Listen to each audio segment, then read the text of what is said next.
Allora perciò ti scrisse parole come parlo io scrivo, certe volte un matadere con zapato scritture esce il coordinatore, perché è molto difficile che de cucine e se quando capite, ma insomma, ya dico che vuole interpretare interpreta, sulla vuole interpretare niente.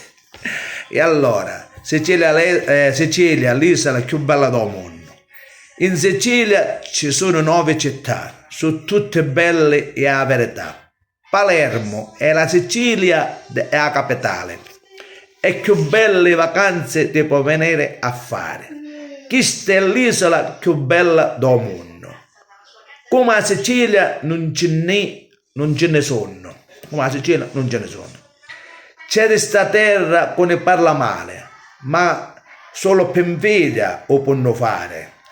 Ma non facete influenzare, ma non vi facete influenzare, perché prima di giudicare a Sicilia sa da visitare.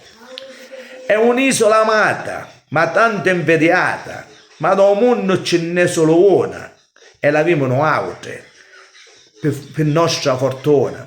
La Sicilia è circondata da mare e da sole. Il Signore ci ha porta posare. La Sicilia è una meraviglia e che c'è stato vi consiglia. E ci disse o nostro Signore, o sole, ti raccomando, non lasciare questa è la terra che tu sempre acquadiare. Questa è la terra particolare,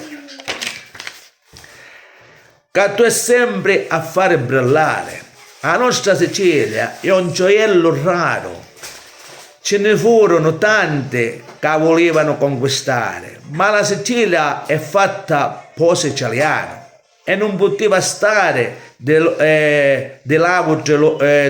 mano, perché libera fu creata e viva di esserci.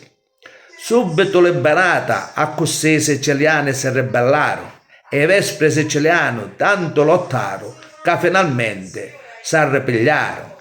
Dall'Italia è la regione più grande e come diceva sempre Mananno, voglio passare la mia vita e me anni co tempo e che lo vede passare, perché non sai prima un italiano, o sole, o mare, o mangiare, ammirare tutto le cose che ci sono spettacolari, che tutte le cose si fanno incantare e l'altre banne vi potete suonare. Ora non so se avete capito, sull'avete capito non ci posso fare niente.